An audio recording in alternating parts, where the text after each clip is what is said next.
chair the meeting, but I know you've not come to hear me. I know you've come to hear Professor Sitta and see his presentation, so I won't stand in the way of his presentation for more than just a couple of minutes. But I just want to say, since this is a big occasion, the launch of the Atlas, the Palestine Atlas, that it's a very, very important moment. On Sunday we will be marking one of the greatest tragedies in our national history. In the first day of the Battle of the Somme, 60,000 British people were killed just between the morning and 1 o'clock. That was a terrible tragedy, and we believe we must never forget that. We make sure we remember it by every Remembrance Sunday. We wear poppies. We played the last post. I'll be playing the last post in my local church on Sunday, and we have 2-minute silence. Well, in just the same way, Palestinians must never forget what happened to their country. And never forgetting means writing down, capturing all the facts, putting them into an atlas. And this is not just of interest to cartographers, this is of interest to every Palestinian, I'm sure, but also to the whole world, because it records an injustice, not a momentary injustice, not a momentary tragedy, but one that was played out over 30 years by the time we got to 1967, and by half a century by the time we got to now. And it's a tragedy that is, of course, still continuing. This book takes us up to, this atlas takes us up to 1966. There is an atlas of the occupation years coming, I'm sure, and I look forward to that as well. But as Professor Sitta says, it is much better recorded now. He's trying to recapture a time when there are few records. My wife and I spent a month in the West Bank this summer, and I just want to mention 2 little incidents from that that I think explain to anyone who doesn't understand why geography is so important in this conflict. One was driving up from Jerusalem to Nazareth on the big motorway, and driving past Qalqilia and Tulkarm, huge, big Palestinian towns, and seeing on the road signs there's absolutely no mention of them. Driving around the West Bank as well, past large Palestinian cities, and seeing signposts marked to a small Israeli settlement. This is the way in which even today the Israelis are in denial about the existence of Palestinians. They try not to mention them in their road signs. They try not to allow motorists to find the way there. Another incident that didn't happen to us, but we had it reported to us by a journalist we know who works in Jerusalem. Went to interview the mayor of one of the settlements right inside the West Bank, and had heard that many of the people living in the settlements were totally oblivious about all the Palestinian villages around them, as though they didn't exist. So he tried it out on the mayor's secretary. He pointed through the window and he said, "Can you tell me the name of that Palestinian village over there?" Expecting her to say, "Well, I don't know the name of the village." She didn't say that. She said, "What village?" Everybody could see the village there. She had just blanked it out of her consciousness. She didn't even see the village. And sadly, that is too true of the Israeli attitude to Palestinians as a whole. They want to be in complete denial about the existence of Palestinians wherever they can. And our defense against that is people like Professor Sitta, who will record the real truth in the atlases that he produces. And that is not just a great academic achievement. Professor Sitta was a professor in Western Ontario and has a distinguished academic career behind him, but it's also a matter, a political statement of the highest order. So, without further ado, I will hand over to Professor Sitta, who's going to do his presentation, which you'll see on the screen. Thank you.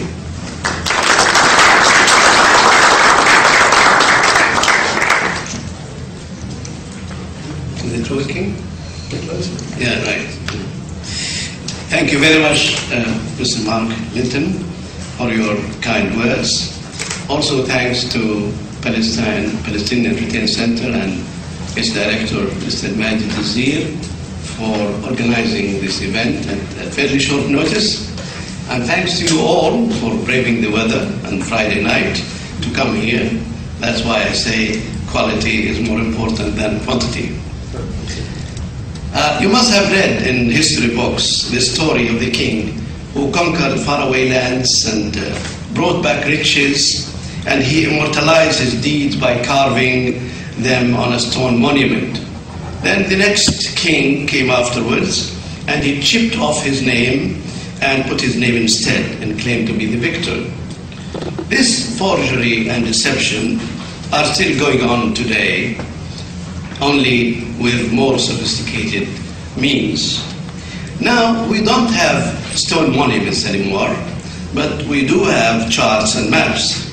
The map is long considered to be the birth certificate of a place. It's also the identity card of its owner. In the last 2 centuries, maps became an instrument of colonial power to show the extent of the conquest of this power, and it was equivalent to planting a flag on a faraway land and claiming its territory to belong to the holders of this flag. So in the late 19th century, the British Empire could boast vast dominions by showing it painted pink color over 3/4 of the world map. But nowhere in the world has maps been instrumental in the conquest of a territory than in Palestine. In the 19th century, Palestine was blessed and probably sometimes cursed by so many travelers, priests, surveyors, spies, and adventurers who charted this holy land. A particularly remarkable effort in that century was the work of Palestine Exploration Fund, in which they conducted a full survey of Palestine for 4 years starting from 1871. The result of this survey was embodied in 26 sheets and 10 big volumes about Palestine, showing 12,000 place names. Although its purpose was basically to verify the authenticity of the Bible, and it had little interest in the living people of Palestine. Very little was mentioned about them. All this mapping was vital for General Allenby when he started to conquer Palestine in 1917.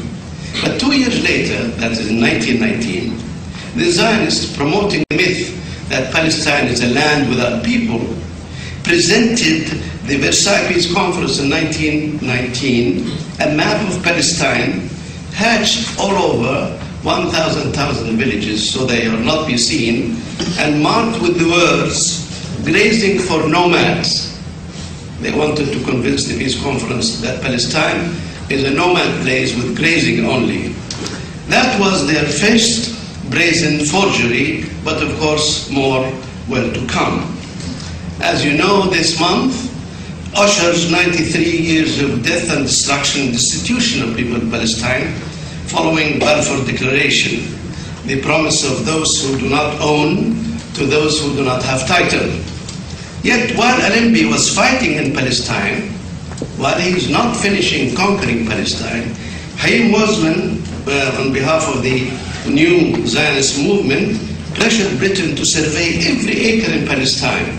His objective was clearly to identify the ownership of every acre in Palestine so that they can get hold of anything which is doubtful or possible for colonization. The British complied, and the survey of Palestine was established, which provided us unintentionally or intentionally with a wealth of information about Palestine. But contrary to Zionist aims, it did not show that Palestine is a land without people, but it is a land full of people who lived in there for thousands of years. And therefore, Palestine survey is our main ingredient of the atlas we have made. But colonial powers, influenced by Zionist pressure, carved out the boundaries of Palestine to isolate it from the Arab East so that it can be handed as a gift to the Zionists. And their surveyors went around Palestine, plotting, marking, and dividing lands. All these boundaries of Palestine were delineated without the knowledge, let alone the consent, of the people of the land. And they have suddenly, these people, found themselves cut off from their relatives, from their water, from their fields, from their livelihood, by a border created and guarded by foreigners. And then we come, of course, to the colonial powers who tried to create spheres of influence in Palestine, to utilize natural sources and build military bases. However, none of these colonial powers intended to dispossess Palestinians or expel them from their homes. But Zionism did. It has three objectives. First, to occupy and confiscate the land of Palestine. Two, to expel its population and dispossess them. Three, which is very rarely mentioned, to erase their memory, their record, and their trace, as if they have been a speck in the dust of history. The third objective, as you may agree, received little attention. It was primarily carried out through maps and through re-edited historical books and propaganda films.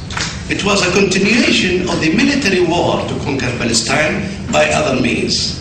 It should not, therefore, be surprising to anyone to notice that Ben-Gurion, in the very same week in which he signed the last armistice agreement with Syria in 1949, this very same week, he formed a committee of geographers, historians, surveyors, theologians, and officers with the objective of erasing all Palestinian names, erasing them completely. I say Palestinian names who could be Arab names, could be Islamic names, could be Byzantine names, could be Roman names, could be pagan names, but these were all Palestinian names. The objective was to erase them completely and to put a Hebraic alternative to these names. The Atlas of Palestine, published this month, as you know outside here, is an attempt to restore the history and geography that was meant to be erased. In this presentation, we can go through this unusual and unique experience of dispossession and obliteration of people's existence. The following maps I'm going to show you are all taken from the Atlas. The first one is the map or the territory which Allenby found when he started to conquer Palestine in October 1917. As you see, it's a country with variable terrain, fertile coastal plain, cultivated mountains in the middle, and a Al-Ghor deep below sea level. It's a home of the Palestinians for several millennia.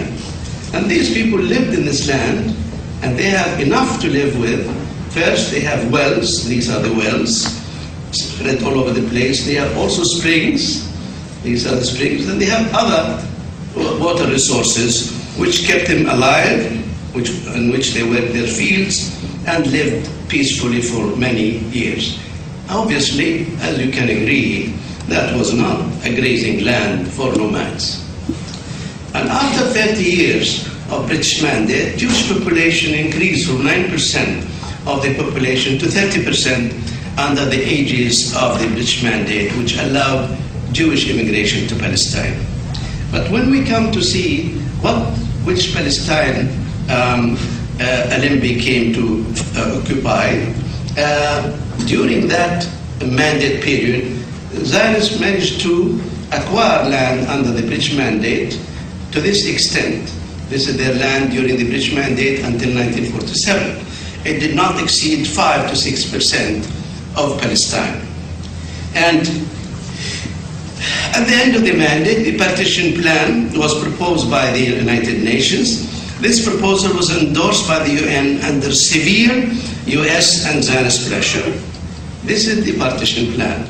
As you can see, it is absolutely different and much larger than the Jewish land. They were offered the sovereignty, not the ownership, and not the expelling the people, the sovereignty over 55% of Palestine, which is 11 times the area they owned during the mandate. And not only that, But suddenly, 457,000 villages in the area allocated for Jewish state were Palestinian villages, and they composed half the population of this new state.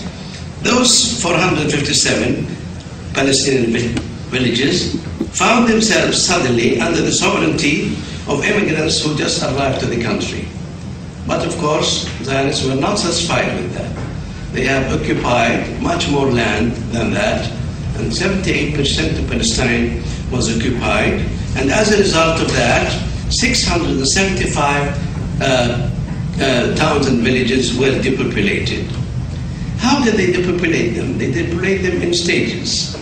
And these stages, as you can see, starting from the little they had in the coastal line, they started in several 30 military operations to cover the whole period till they reached the level of 78%. Needless to say, after 1967, they occupied the West Bank and nothing is left of it today to the Palestinians. But if we examine the anatomy of Al-Nakba, we really learn lots of things. For example, let us examine the anatomy of Al-Nakba. How did it take place? And the first, until the 15th of May 1948, when the State of Israel was established, 222 Palestinian villages were expelled. Why should they be expelled? At that point, no Arab soldier ever entered Palestine, and only people that defended themselves by very simple and primitive means. Here the Zionists had a force in the end of the 1948, reached 110,000 well-armed and trained soldiers, many of them joined in the Second World War. So Ben Gurion here, this is highly significant, I think, expelled the population of 222 villages. Why did he do that? These were the people who were to be his citizens, Arab citizens. So he started the first stages of what we know now as the ethnic cleansing of Palestine before anybody came to rescue the Palestinians. And regrettably, while the British were there, who were supposed to protect the civilians from expulsion from their homes. And then after that, they started, or continued actually, to expel Palestinians. If you notice in this diagram, there are flat lines showing no expulsion of people. Nobody left. Nobody became a refugee in these periods. What are these periods? These are the periods of the truce. During the truce, the yellow line, nobody left because people stuck to their homes and they were not forced to leave. If they were not forced to leave, they did not leave. But when they left under the force of 30 military operations shown in blue here. All these military operations you see are military operations which have been the main reason for expelling the people. So the idea that the refugees left on their own accord is of course a myth. And the refugees, if they really wanted to leave, in the quiet period of the truce, they could have packed their things and left. But nobody during the truce left, as you can see. And only during the military operations, people were forced to leave by lots of means. One of them, of course, is massacres. If you look at the incidence of massacres and compare them with the military operation in this period, you find that each military operation has been started or initiated or instigated by a massacre. A total of 77 we have recorded, not counting, of course, atrocities. But here, this, I think, shows you very clearly the whole history of Al-Nakba, that massacres were instrument of ethnic cleansing. Ethnic cleansing started before the British left and before any Arab soldiers come to help Palestinians, and that shows you the pattern which is continuous until today. If you examine the location of these massacres, you can see that they are mostly in the corridor between Jaffa and Jerusalem, and in the coastal plain from Jaffa to Haifa. Of course, Galilee has suffered a great deal of these massacres. So, in a brief way, this is what the situation remained, as it remained. almost 1,000 Palestinian villages. They were living in their place, shown by the red dots. Then Al-Nakba came and they were expelled. And suddenly you see this map is empty of its people. Life has been extinguished from 670 ethnically cleansed towns and villages. And where did they go? They were in exile in what was left in Palestine and in the West Bank and in the adjacent Arab countries. And the method, of course, of expulsion was not accidental at all, as the historian Benny Morris says. It was all planned even before the establishment of the State of Israel. The pattern is very clear. They would surround the village from three sides. They commit massacres and atrocities. They bombed, of course, the village before, and then they let them go, close them from three sides, and let one side open for them to flee. This side was open to the south, in the south of the country, towards Gaza and even to Jordan. In the middle, it's open to the east, and in the north, it's open to Syria and Lebanon. Now, this question of occupying 78% of Palestine was not again an accident which happened in 1948 and 49. This process is still continuing on today. I can give you several examples. For example, the armistice line is supposed to indicate the line at which the opposing forces were located at the moment of the armistice. It did not give any right to any party. It did not deny any right to any party. It was simply a line defining the position of the forces. Therefore, the armistice line is not a border. And the countries which consider Israel to be within the armistice line, the so-called wrongly green line, is not a border. It's not recognized except by some countries which accept that as a de facto line. Now, take the case of Gaza, for example. The armistice agreement for Gaza is shown by the red line here. It's shown by coordinates, recorded in the United Nations. Nobody can deny that. But then, 1 year later, in 1950, the Israelis coerced the Egyptians during King Farouk time, saying that we have a problem with the border, let us create a new border called modus vivendi. And they signed an agreement, a secret one, not published, in February 1950, called modus vivendi agreement. And this agreement bites into Gaza Strip and stealing 200 kilometers out of it. So the area which you see in red now is stolen from Gaza Strip after the armistice agreement was signed. So not only that, this process has happened in central Palestine. The position of the Israeli forces at the moment of armistice with Jordan is shown by this black line. And they, Israelis, Moshe Dayan in particular, coerced King Abdullah, told him, if you do not give me a slice of the West Bank, I will take over all the West Bank. So, in the middle of the night, the agreement was signed that they will give you a slice of Palestine, and this is the slice of Palestine which have they taken. We call it al-Muthallath. The area of this sliced part of the West Bank is equal to the area of Gaza Strip, all of it. But to the misfortune of the Israelis, one of the people who live in that portion taken over by Israel is Ra'id Salah, who defends the Aqsa Mosque. So they did not have a nice citizen to live with them. And this situation was repeated again in how the armistice line around Jerusalem was created. Moshe Dayan,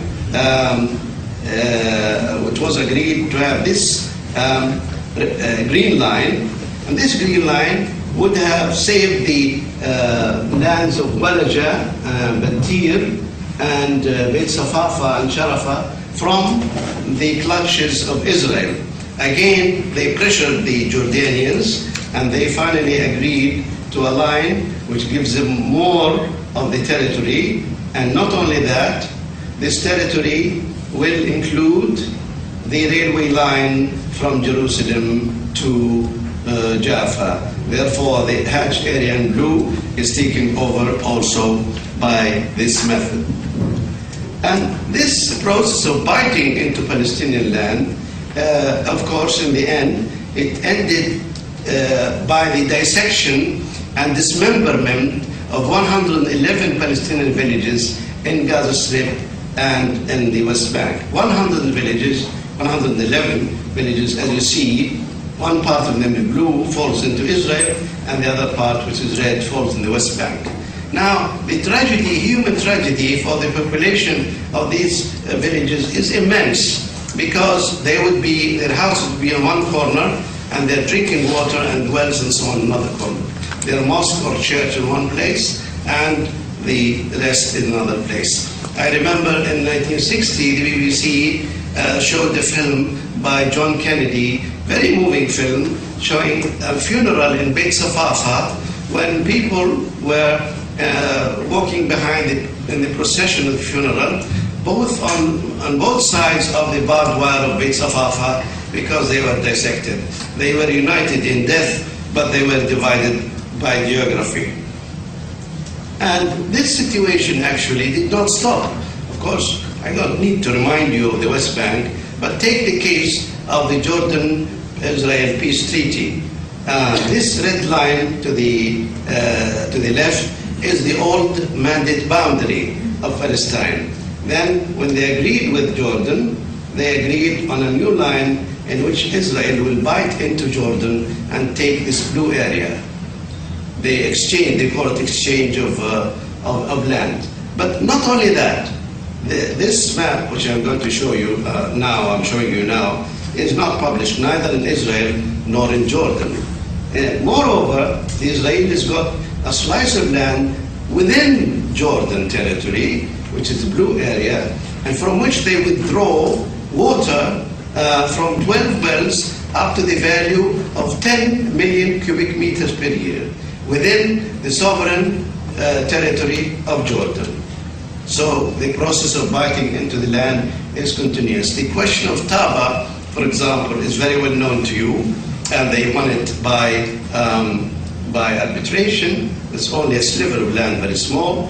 The boundary with Syria and Lebanon is still in dispute.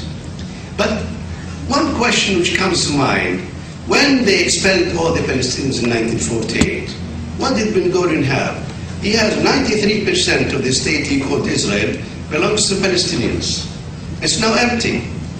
Empty. So what would he do? Of course, he would rush to European Jews to come to Palestine to populate this empty land. They wouldn't go. Most of them preferred to go to United States.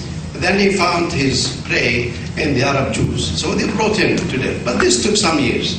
Now, in the immediate aftermath of the expulsion of Palestinians, what happened? There was a great frenzy of looting. These are not my words. These are the words of the Jewish writer Moshe Simrensky. Frenzy of looting. The Jews who lived near Arab areas, they went into Arab homes, they found a hot meal in the kitchen, a toy, child's toy in the ground, unmade bed, and they took everything in the house.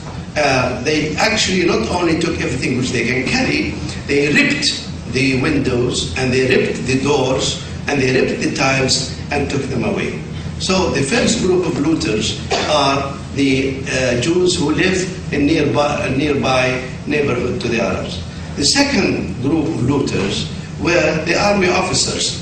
After they finished the victorious task of expelling the unarmed farmers, they turned their trucks and tanks and went back to the town, and they loaded their trucks with the loot from the Arab homes. In battalion number 5, according to the diary of Ben Gurion, they went back to Lidda and loaded 1,800 trucks from Lidda alone.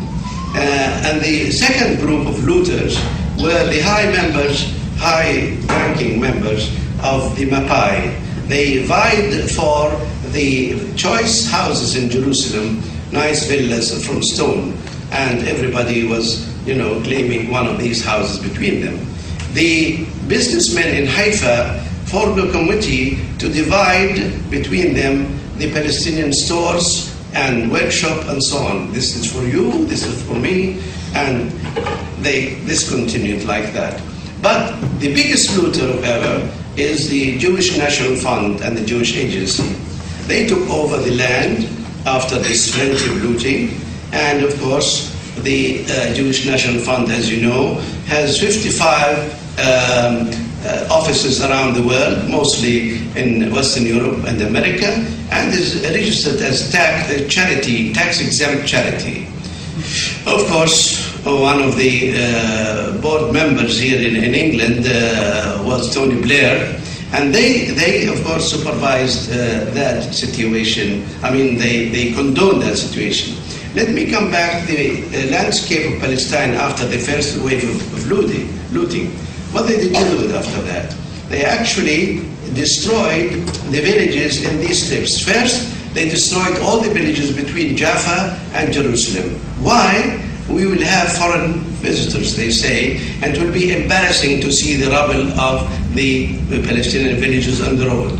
So let us remove them out of sight from the road on the highway between Jerusalem and Jaffa or Tel Aviv. The second one, for the same reason, is the coastal highway between Tel Aviv and Haifa. They wanted to remove that.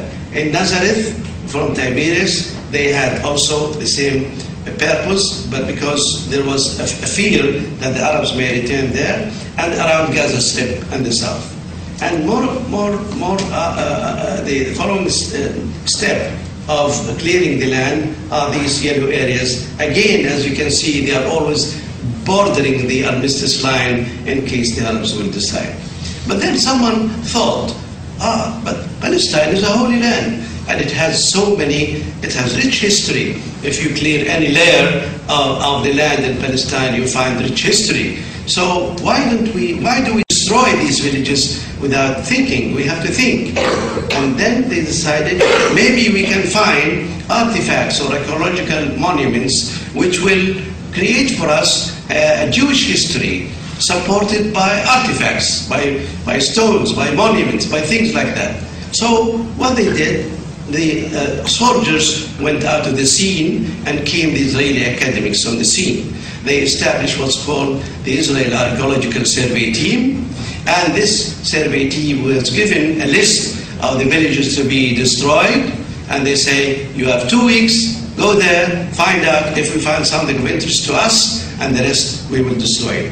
So this society, these are the maps of the society, started work in the 60s, and they went around to all the villages, examined the village, photographed it, charted it, and then decided to destroy it if there is nothing of interest. What is nothing of interest? Any monument or any artifact belonging to Palestine. Whatever it is, Arab, Islamic, Byzantine, Roman, pagan, if there is something which can be vaguely referred to the Jewish history, they will keep it. As a result, then, after this survey, they decided to destroy all the other unwanted villages in this manner. So not only this is a matter of occupation of a land, it's also destruction of human heritage, which is very regrettable, and I'm sure it will go down in the annals of history as being a very, I'll find a word for it. But not only that, they did something else.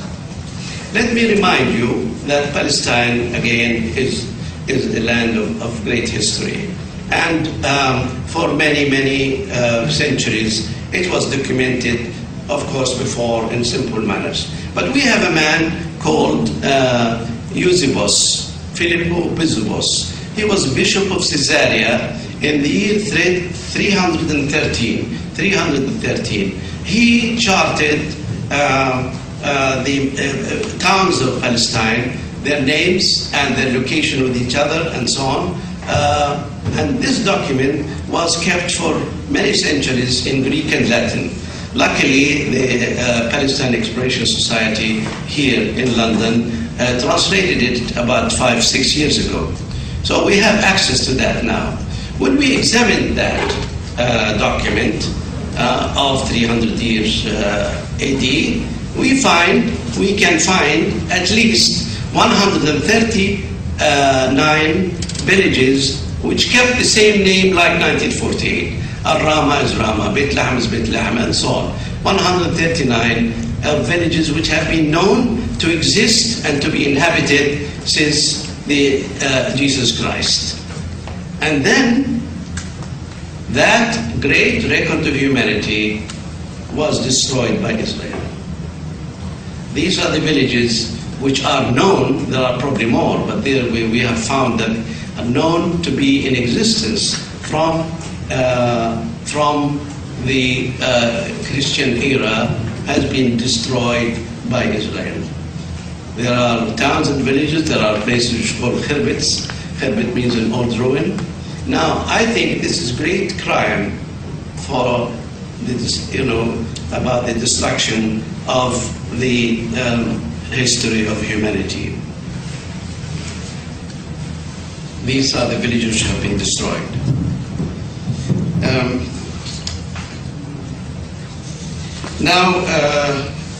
I give you just one more example of that.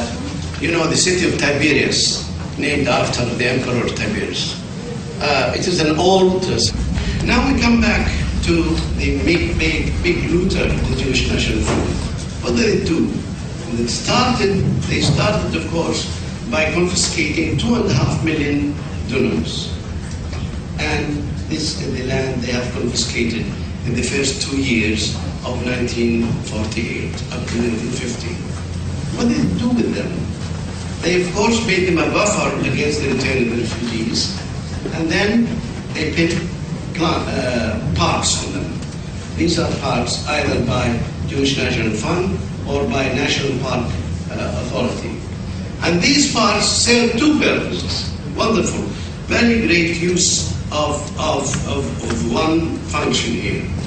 The first one is that they honored all the Western politicians who aided the destruction of Palestine, like Balfour, like many Western leaders. They call it Balfour Forest.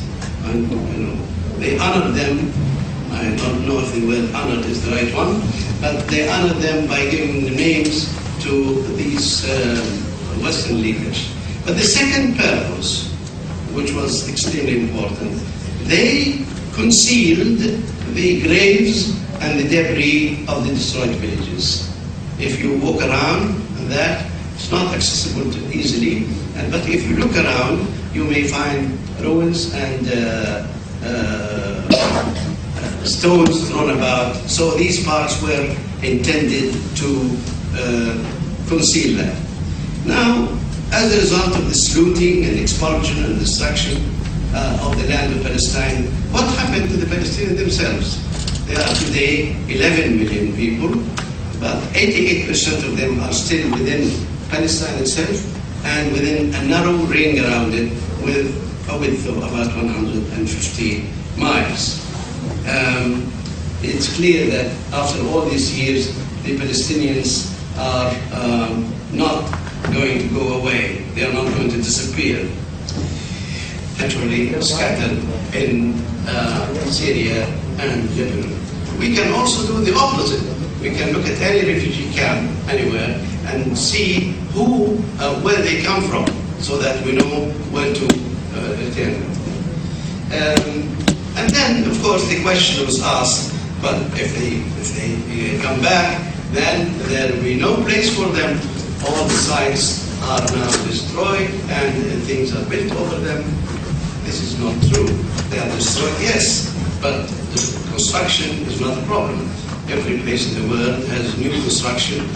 Take Amman, for example, it grew from about 300,000 people. Is the Israeli expansion today, and we can see that 90% of village sites are still vacant. 96 and 90%. In precise terms, I have 15 of them fall in the middle of the new Israeli expansion, and 22 are near such expansion, but all the rest are entirely clear and ready for the construction. But we have further agriculture, and many of them drifted back to the city to pursue their traditional occupations in trade and commerce. But the vast majority of Israel area is taken over by the army. They have 55 airports. They have several dozen depots of weapons of mass destruction. They have training fields, factories, and so on. This land, mostly, more than 3/4 of Israel today, is under the control of the army. And therefore, Israel is really like a huge military base with people there playing the part of people. But in fact, it is, of course, when peace comes, we don't need this military base whatsoever. But moreover, we said, let us examine the theoretical situation in which the refugees will return. When they return, what will they find in front of them? Who will be living there in the land that belongs to them or near it or whatever? We classified 1,300 Israeli towns and villages as they are registered in the official register. When I say Israeli, I just use the word Israeli. And mass destruction, they have training fields, factories, and so on. This land, mostly, more than 3/4 of Israel today, is under the control of the army. And therefore, Israel is really like a huge military base with people there playing the part of people. But in fact, it is, of course, when peace comes, we don't need this military base whatsoever. But moreover, we said, let us examine the theoretical situation in which the refugees will return. When they return, what will they find in front of them? Who will be living there in the land that belongs to them or near it or whatever? We classified 1,300 Israeli towns and villages as they are registered in the official register. When I say Israeli, I just use the word Israeli. And this, we categorize them in 5 categories. The first category is the Ashkenazi Jews who came before 1948, who actually established the state of Israel. The second group is Arab Jews who came to populate the country. The third group is Jews who came after 1967 to benefit from the bonanza of the newly occupied land. The fourth group is Russian Jews who came in the 1990s. And of course, the fifth are the Palestinians who remained in their countries. You see the description here of the 5 categories is shown to be clearly for every village. In the middle of Galilee, of course, is very obvious to everyone, it is mostly Palestinian. But if you now say, where are the people who were expelled from the northern district of Palestine? They are naturally refugees in Syria and Lebanon, and al-Hilwa and the Yarmouk and so on. Now, let us get them back. We know who they are, we know where they live, let's get them back. And we now bring them back from the 5 areas of UNRWA, and you can see they can come back to their separated families. They don't interfere with anyone, they don't crowd anybody, except of course Acre will be bigger and Haifa will be bigger, that's all. But the location of their villages are still vacant, and so they can actually rebuild their houses in the old position without any bother to anybody. Now, we can repeat the same exercise in the southern district. And the southern district is even much less of a problem because all the Jews there are mostly located in 3 originally Palestinian towns, namely Beersheba, Ascalon, and Ashdod. And there are, of course, few kibbutz and few what's called development towns. But all the rural Jews, other than those shown, in the whole southern half of Palestine or Israel, rural Jews are less in population than 1 refugee camp in Gaza. Their total number is 73,000 people, which are almost half the population of Jabalia camp. So if we have exchange of population, if we reverse this process, people go back home and the new settlers go back into refugee camps, they will hardly fill 1 refugee camp. So from this angle, we have no problem whatsoever. But I would like just to end up with 2 observations created from the Atlas. The first observation is this one. This is a record, a part of record, of 40,000 place names mentioned in the atlas. We have an index of 40,000 place names mentioned in the atlas. So actually, when you come to think of it, we don't need to refute the Zionist myth that Palestine is a land without people. We don't even need to scour libraries in Europe and America to find land deed to prove the Palestinians have been there. All what we need is to turn to the Palestinians themselves. They have carved themselves over the ages without pretension, without plan, and without permission from anybody. They created the vocabulary of their social history. Over the years, they carved these names, and this is the vocabulary of their social history. This massive record, created by the life of the people for thousands of years, is now immortalized in these 40,000 names. We classified these 40,000 names in three categories. The first one is 1,500 names of human settlements like towns, villages, hamlets, and so on. The second one is 16,000 names of religious and historical sites such as mosques, churches, maqams, shrines, and so on. And then the third one is 30,000 place names covering almost every acre in Palestine. Ladies and gentlemen, I would like to remind you, especially those who study the history of Palestine, that most of the studies which have taken place about Palestine have been concerned only with less than 1,000 names of the 40,000, namely the names of towns and villages, because they related to history, they related to the Bible, they related to other things. But nobody actually examined in great detail the other 39,000 names. Of these 39,000 names, we have names which indicate that people lived in that place. There are 120 names starting with the prefix Beit. Beit in Arabic means a house, something building like that. Also Beit of so-and-so, Beit the Johnsons, Beit of Abdullahs, it's really Beit so-and-so. So Beit Lahem and Beit Safafa and other places are taken like that. There is also another name which is repeated 51 times from Kafr. Kafr is the location of a clan, the place of their clan. And then we have 2,500 names with the word Khirbet. Khirbet could be an existing habitable place now, or it was habitable, but still recognizable. Marj. They also indicate the wells from which people drink, wells, springs, and ponds. They also indicate the trades of people in that area.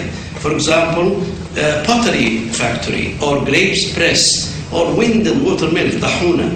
They indicate the background of the farmer in this area, whether he's Akkawi, Ghazawi, Durzi, Nasrani, and so on.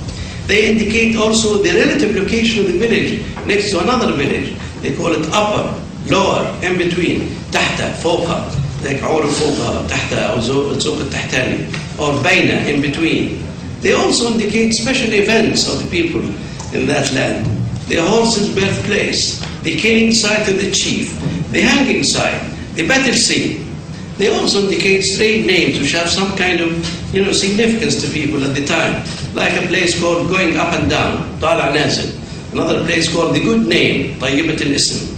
Another place called Good Morning, Sabah al-Khair. Another place called the Morning Star, the Najmat al-Subh. And the place called Shield Protector, Hami Qurso. And the place called Wolf's Face, Wajh al-Dib. Another place called Dug's Tail, Dam al-Kalb.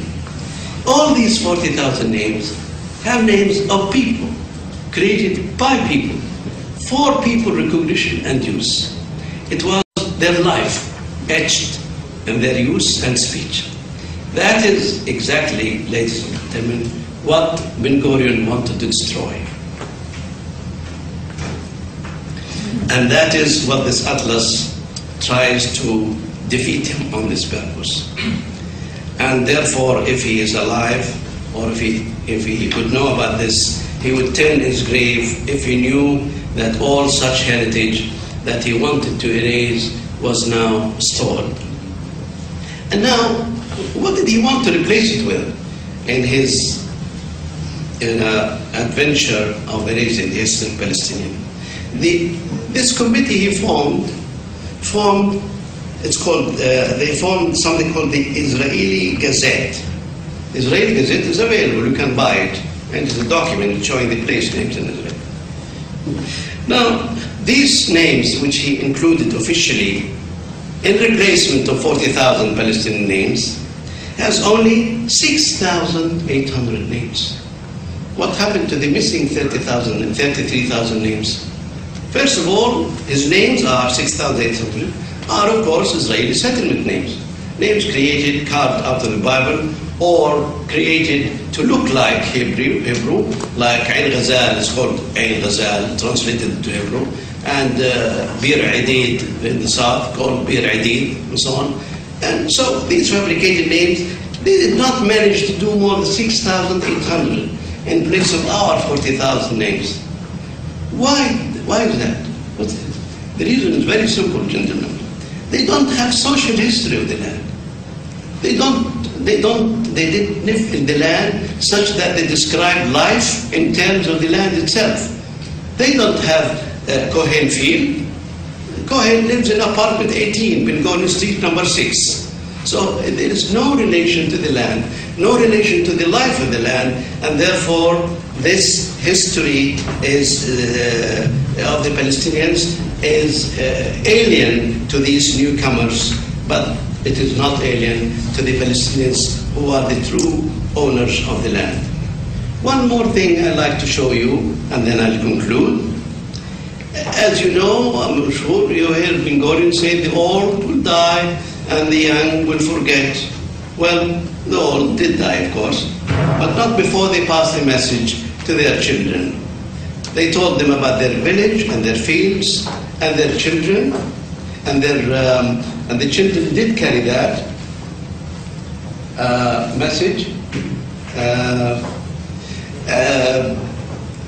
But one of the good things about British Mandate is that we have a record, we have records. One of the records we have, the British, when they left in a hurry, unfortunately, unceremoniously, leaving the chaos and Palestine under the hand of the Jews, they took aerial survey of Palestine.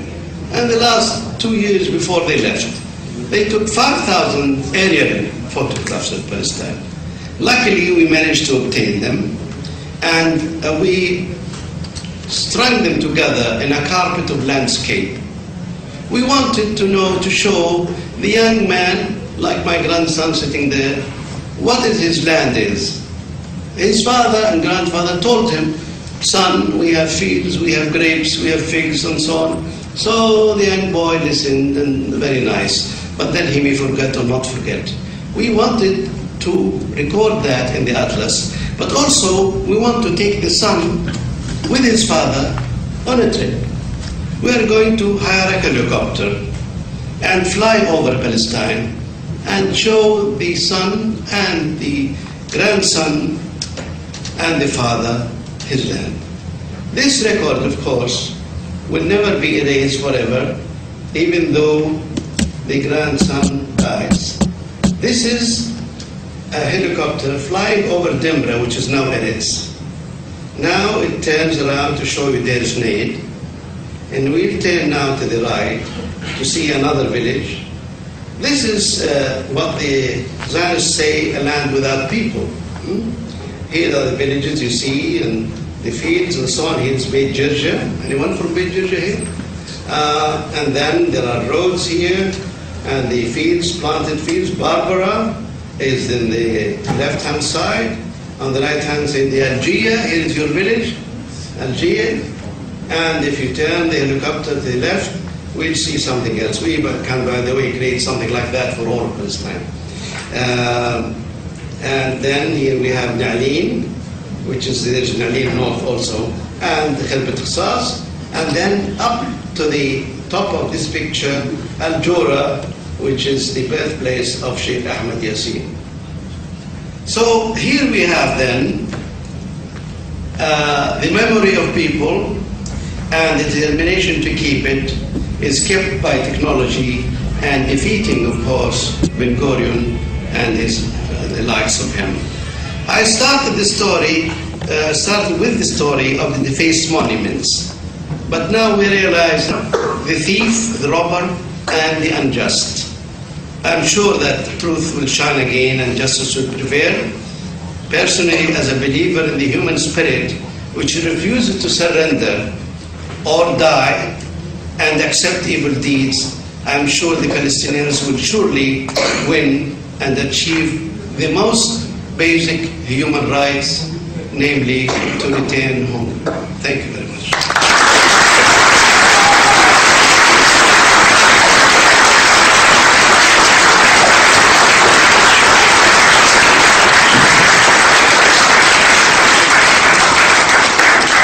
Thank you very much, Professor Abu Sitta.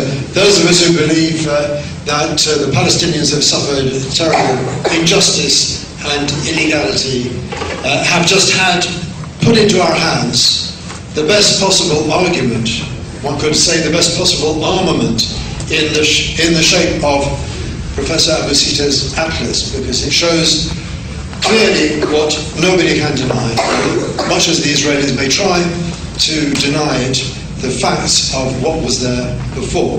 Now, we're going to have time for questions. We have this room, I believe, until 9 o'clock. And before I call for questions from the floor, I'd just like to thank the people who set up tonight's launch, particularly the Palestine Return Centre. We've got Dr.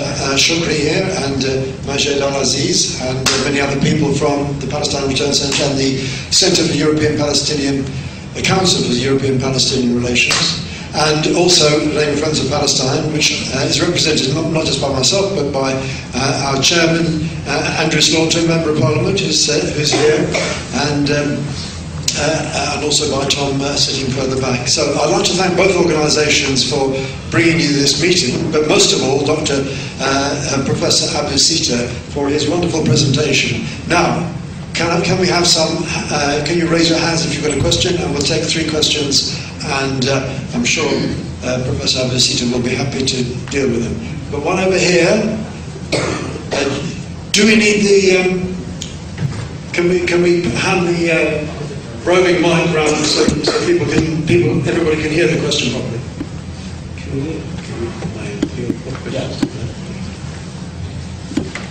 I believe there's a recorded history now done by the Islamic University in Gaza as well. So would that be attached in CDs, for instance, to this atlas? Can we have 2 or 3 more questions? Dr. Shukri? Professor Salman, thank you very much for this professional, excellent work. My question is, we hear these days that Netanyahu is asking or is demanding the Palestinians to acknowledge the Jewishness of Israel. How would that, if that to happen, would affect the rights of the Palestinians and especially the refugees? Thank you. About the continuity of the Zionist project, there is no doubt whatsoever. Ben-Gurion in 1939 told Paula, his wife, saying, we will accept any partition of Palestine, but then we will make an army which is strong enough to take Amman and Damascus and Cairo. The scheme they followed depended on the situation. During the mandate, they were given everything they could squeeze the British to do. And after that, when they actually found the British coming out of the Second World War, very tired and very weak, they jumped to the lap of the United States, they changed, and the first thing they have done to the British in recognition of their services is to kill their officers and to hang their soldiers in trees and to take hostages their judges. And therefore they turned to the military side to do this war after that, 1948. And in the period from 1948 to 1967, there were several wars, of course, 1956, 1973, and 1967, of course, and of course lots of raids for the same purpose. Now, with this, the same scheme is going on, but under the pretense of Oslo Agreement, or actually using the gaps in Oslo Agreement to advance the situation of Zionism. People say sometimes why the Israelis are so keen in dividing the negotiation skills into 6, 7 files. You see, the boundaries, the water, the refugees, the security, and so on. The aim of that is really to tell the world that the international law is not valid for the West Bank, that it is not an occupied territory, that the Israelis have as much right in the West Bank as the Palestinians, and there is no occupation whatsoever. There are two people who are competing about a piece of cake. We are just now, let us divide this cake between us. Give me a bit more land, I give you a bit more water, and if you advance the line like here, the aim of this is to deny the existence of international law, which says that the West Bank and Gaza are occupied territory. There is one way to do it, to get out of the occupied territory and go back to where the international law tells you. And one of the interesting things we discovered recently, I'm working on this with Allenby, is that we found that in 1942, the Haganah created something called the village files. They, in 1942, they would go to each village and ask about the people, who the mayor is or the head Mukhtar, and what they own, and how much water they have, and how much debt they are they in need of money, and do they have arms, and so on. And I was wondering, why did they do that? We have now copies, it's in Hebrew, and why did they do that? I think they were planning to take over Palestine, assuming the British will remain, by another means. So what I'm saying is, Zionism has one objective and has a multitude of tools, and it will continue to do that until Zionism is erased. Without erasing of Zionism, there can be no peace. The lady in the back said they have a place here and there. The problem really is, if you cannot live with people, you will always exclude them and they will exclude you. But if you decide to live as a human being, then in that case, human being can live in peace. I always say, why doesn't a Jew in Tel Aviv, why doesn't a Jew in Tel Aviv live like a Jew in London? He enjoys his practice of his social life, religious life, and democratic life. Why doesn't Jew in Tel Aviv doesn't live like a Jew in Washington, where he can run the Congress? Why should you exclude the people you came to be guests in them and then you throw them out? So dividing the land, as you have said, is just another trick of reclaiming, like dividing the negotiation to 6 files, just another way of reclaiming the land to say that I have a right and you have a right, and we are just haggling over whose right is more than the other.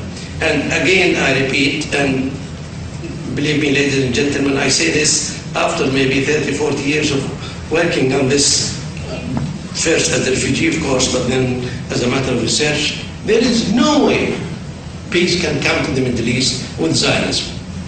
Zionism, no peace, war and war and war. No Zionism, tomorrow we'll have peace. Thank you.